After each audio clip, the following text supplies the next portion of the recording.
Hi, my name is Derek Holzer. I'm a PhD researcher at the KTH Royal Institute of Technology in Stockholm.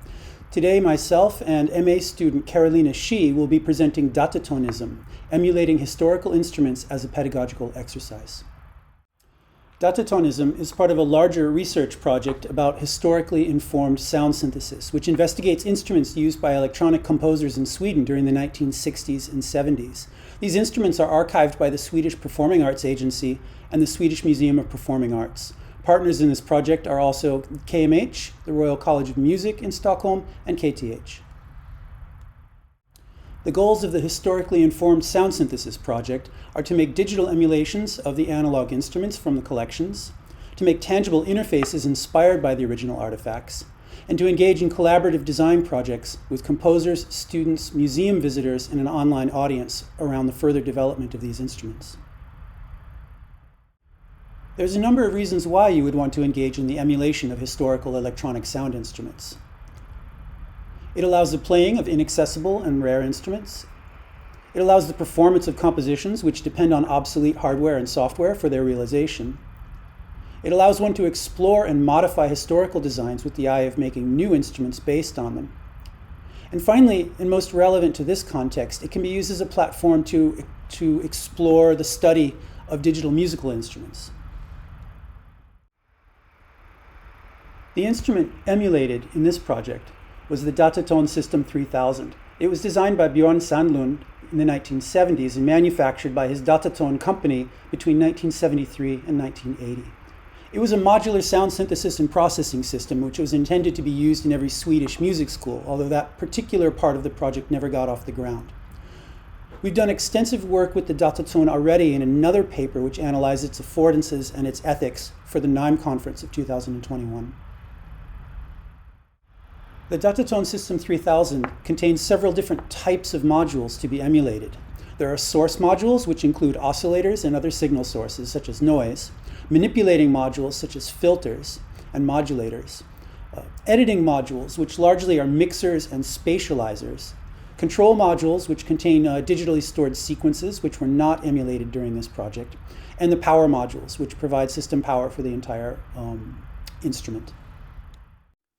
So here is the second tutorial. This has to do with the functions of the quad sound generator, which, as I mentioned, is 4 independent channels of oscillators.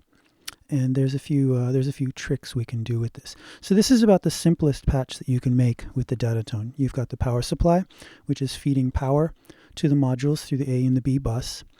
And then below the quad sound generator, we've got the universal mixer that's taking the 4 channels.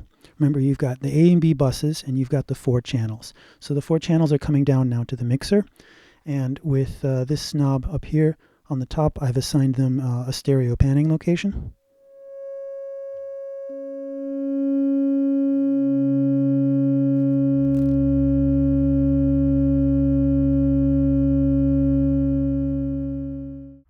Hi, my name is Carolina and I'm the co-author of this paper. I am currently a master's student and studying interactive media technology at KTH. 7 students partook in this project as a team through the course Musical Communication and Music Technology at KTH. The students referred to the following research questions. What are the limitations of creating a digital emulation of an analog system? What compromises and design choices are required for the emulation? And how does one evaluate such an emulation? Throughout the emulation process, students were supported with PD crash courses held in Zoom. They also had access to a part of the physical system, as well as documentation containing descriptions of each module's feature, photographs of their interface and interior, and schematics of their circuits.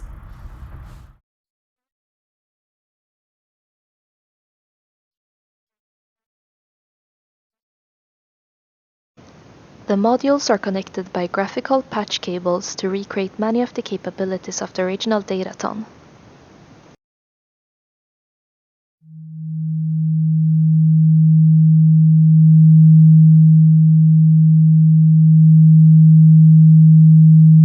The Datatonism library was used as a framework, which provided features such as multiple instances of modules, state saving, randomization, and interpolation between states of all module parameters. The modules themselves were hand-coded by the students.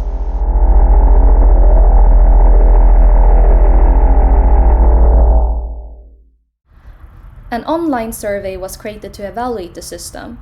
Users were asked to download and freely explore the Datatonism system, and then answer questions concerning general familiarity with modular synthesizers and languages like PD and Max MSP, followed by questions about their experience using Datatonism. At the end of the course, students submitted one group report supplemented by individual feedback reports. The report concluded that compromises had to be made, especially in regards to keeping the look of the original system while having limited screen estate. Limitations of the digital emulation were also noted both by the students and users, such as missing tactile feedback from turning the knobs, and that digital sounds are fundamentally different from analog ones. The individual feedback reports were very varied. In general, the students thought the provided documentation to be essential, and some found the physical modules useful for comparison or clarification of features. The project having a solid framework was also appreciated.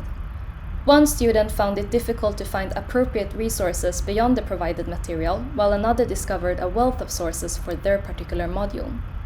Most reported an enjoyable learning experience with various benefits being mentioned. Some appreciated the opportunity to learn more about synthesis and design, while others benefited from the chance to practice teamwork, organizational, and leadership skills. A larger discussion of this project focuses on the educational aspects of this process of instrument emulation. We found that it gave the students valuable lessons in the application of concepts from human-computer interface studies, as well as in the study of new instruments for musical expression, NIMEs. We also found that the students discovered that there's very important distinctions in terms of affordances between hardware and software-based instruments. And finally, we found that the modular project structure provided by Pure Data, and in particular by the Datatonism library for Pure Data, mirrors the pedagogic intentions of the original Dataton by providing a very atomized and structured framework for the exploration of the instrument.